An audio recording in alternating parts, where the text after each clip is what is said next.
Hi friends, thank you so much for being here. I asked you guys in a recent video if you would like to see me talk about some of these new makeup releases. Holiday is already starting, advent calendars, all of that limited edition good stuff.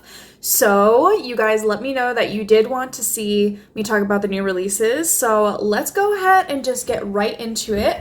I'll scooch over to the side. I will be using Trend Mood 1, of course, but also Makeup on Your Radar 2, both on Instagram. That's where I get all of this makeup news. So I will leave links to their accounts down below to credit them. Except for these first two launches I'm talking about, I have not looked on either of these pages. I do not know what we're about to look at right now. I wanted to jump in blindly and get my pure reactions in the moment, but starting off with the launch that inspired this video. So About Face has finally released liquid blushes.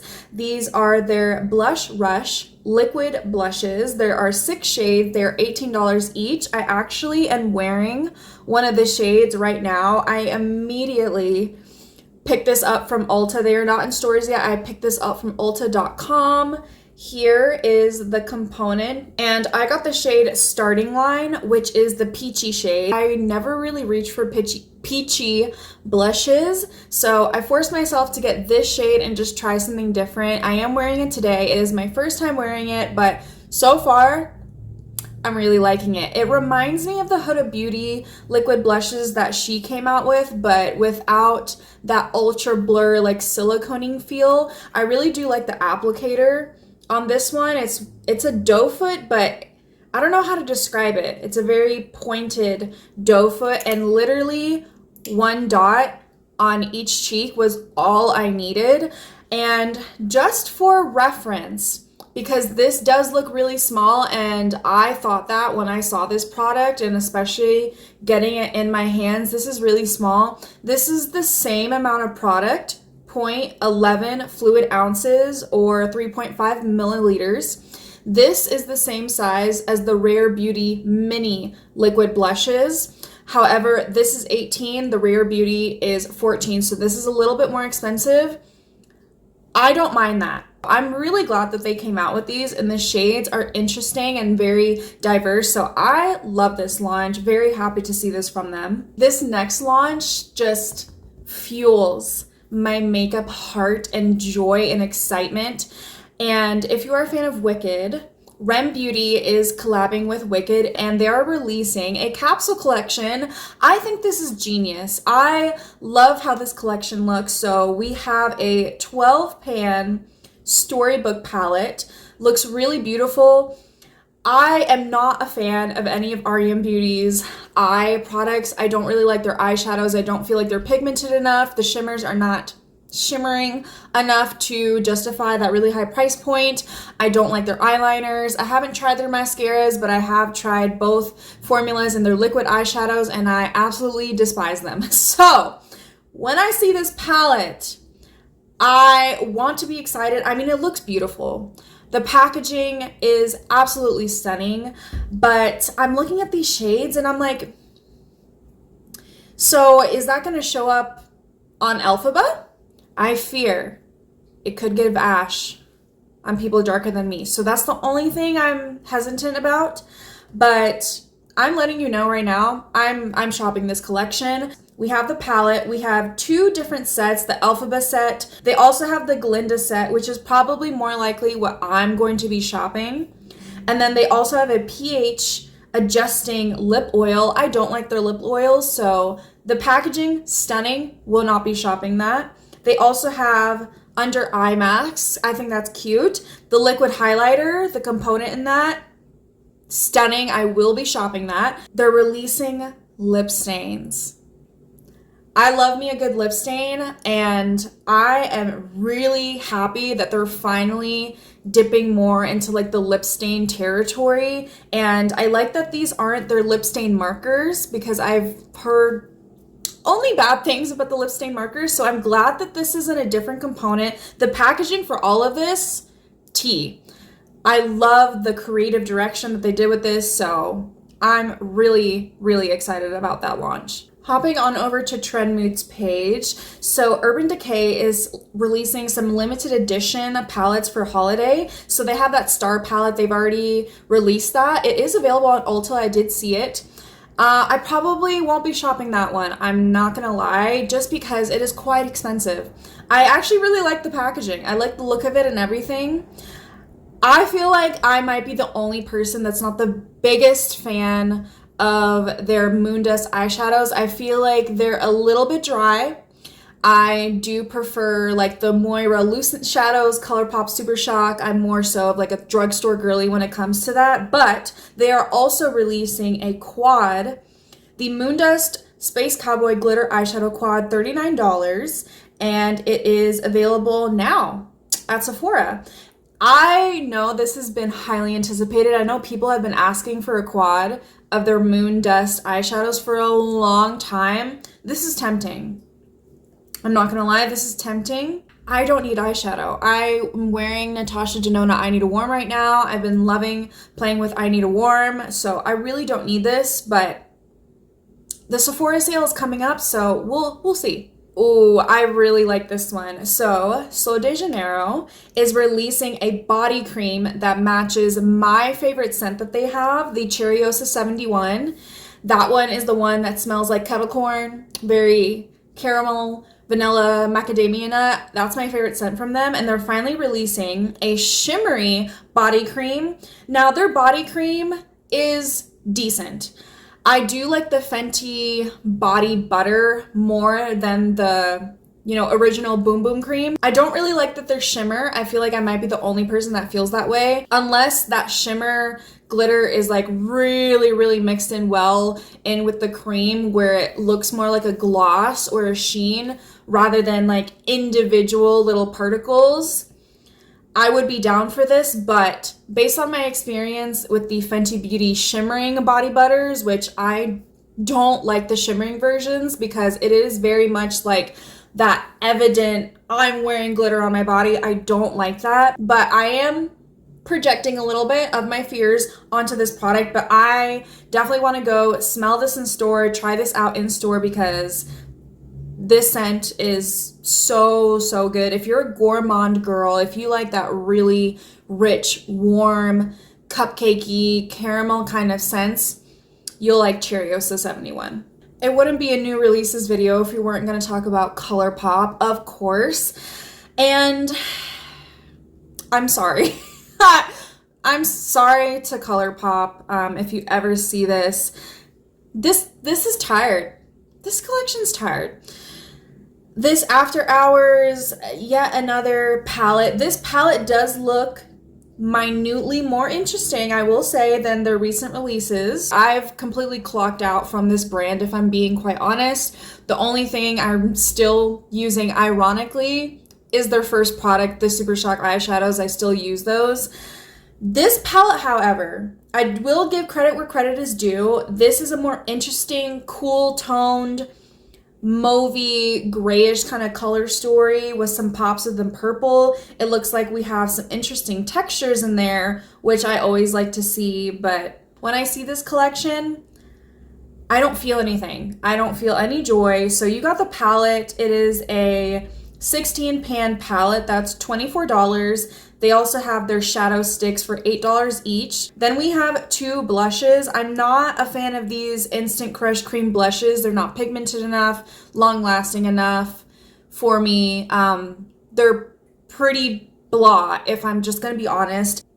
Yeah, I'm just feeling underwhelmed with that from ColourPop. So let's hop over to Makeup on Your Radar 2. So immediately I'm seeing something that I've been eyeing for quite a while. So Ola Henriksen has their Pout Preserve lip treatments. I think they have 4 shades currently right now. I've been eyeing the Dulce de Leche shade and I've heard just really good things about this formula. I love a lip balm. I just got the Tower 28 mini little lip softy gift set that's available at Sephora. That's actually probably arrived. I ordered that, and I also ordered the Kosas 3 blush gift set So their holiday gift set. I am planning to do videos featuring both of those kits, letting you know if they're worth the money. And I've never tried the Tower 28 Lip Softies or the Kosas Blushes Life Baked Blushes, so keep an eye out. I will be doing some kind of content around that. Anyway, Ole Henriksen. I've been eyeing their lip treatments, but they are releasing a new shade. I'm assuming this is a holiday release, and this is in Pomegranate Fizz. I love a red, like, bitten tint on the lips. I think I have the wherewithal and discipline not to get this, but it's tempting. We have a new release from Covergirl, and it is in their Clean Fresh Yummy Gloss line. I hear very polarizing mixed reviews about this yummy gloss. A lot of people say it's like the Huda Beauty faux filler glosses, which I've heard pretty negative things about that one, where it leaves like stringiness and like a white ring in the inside part of your lips. I hear that about the Covergirl yummy glosses, but on the other side of that, a lot of people love these because they say it's really thick, basically like a lip oil, and they're coming out with a yummy gloss plumper available now at Ulta. These are $12.99 each. The drugstore is expensive.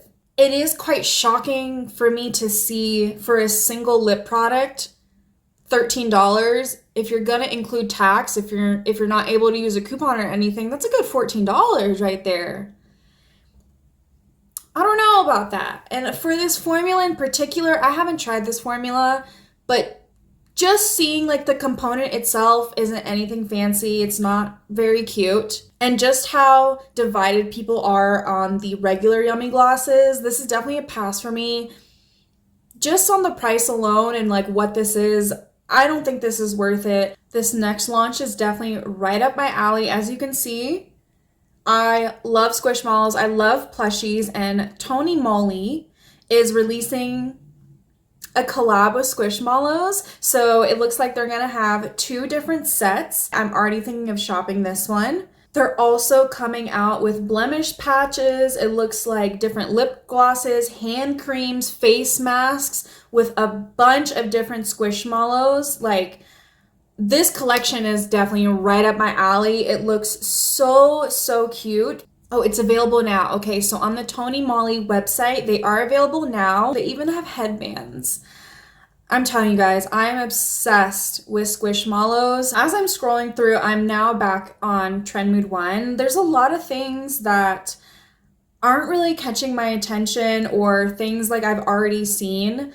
But I do want to talk about these Sephora Favorites sets. I have already seen these, but I just want to quickly touch on them because is it just me, or I'm just like not feeling the sets these years? So these are their holiday sets. They are already available on Sephora's website. At my Sephora, they don't have these in store yet, but they have 4 different sets. They have a clean and cozy one. They also have a lip set. They have a perfume sampler set, and they also have a holiday must-haves. The one that I was most intrigued by, of course, is the Cleaning Cozy set. If you did not know, on this channel, we only talk about cruelty-free beauty, anything under beauty, that's skincare, makeup, all of that good stuff. So this is honestly like the only one that I would be able to try out, and it does have products I am interested in, like Necessaire. I really want to try Necessaire. Also the Cali Ray So Blown Primer, I've been really wanting to try that one as well. And the Merit Blush Balms, I've seen really good things about those, but the other things just aren't intriguing me. Like, am I the only one? I think this is a good set for someone who isn't as picky as me, basically. I'll end this on a really good note. So Odin's Eye is releasing a collection. If you're watching this the day it releases, September 20th, they have just launched their Luminous and Shadow collection. So they're launching their first big palette. And I've never tried anything from Odin's Eye, but I've been watching them for a really long time. Clearly, I'm not really their target audience because I just love my neutrals with a pop or shimmer. So a lot of their color stories, I look at them and I really appreciate them for the beauty and the curation of it, but I've held off because realistically, I'm not going to be wearing those eyeshadows very much. But I am really intrigued by this collection. So they have their Eternal Twilight palette, which retails for $56. I've heard some people say that they wish this was 2 palettes, and I kind of agree. I think just looking at the inside looks a bit strange to me. I think their regular palettes with like 12 shades each, those look really cohesive and concise to me. Like, I never look at an Odin's Eye 12 pan palette and think like, oh, they should have added this, or we don't really need this shade. Like, I just think they curate those palettes perfectly. So I almost wish selfishly that they had just released 2 separate palettes. But at the same time, I kind of do understand why they would just go for 1 SKU. It's way easier on them. They are an indie brand. They're not the biggest brand ever. And they're also releasing shadow blushers. So they seem to be like glowy blushes, but I don't know. I've seen people review these already that have gotten them in PR. And specifically that iridescent pink shade looks just glittery, just straight up glittery. But they also have 2 other shades that are a matte finish. I'm a little bit surprised by the shade choice, especially because this is in the same luminous and shadow collection as the eyeshadow palette. I was expecting maybe more of like a mauve blush or a berry blush, like something more cool toned. I am a little confused as to why they went more red when the palette itself isn't giving red. Maybe they're thinking the blushes are going to be really complementary to what's on the eyes, or maybe they're not supposed to be complementary to the palette, but I would just imagine if they're in the same collection that they would be, like that they would want people to get the eyeshadow palette and the blushes and wear them simultaneously. I feel like for this week in particular, most things didn't really grab my attention, didn't fill me with excitement. Everything else, honestly, I could kind of do without. What do you guys think? Have you been feeling enthralled and really excited about these holiday releases, specifically these holiday sets? Because outside of the Tower 28 Lip Softy and the Kosas Blushes Life sets, outside of those, I haven't been drawn in by any of these holiday sets. But let me know in the comments down below. And if you want more reviews, Get Ready With Me's tutorials, other talking about new makeup releases, then like, comment, and subscribe. I'm sending you guys so much love and light. And I will see you in the next one.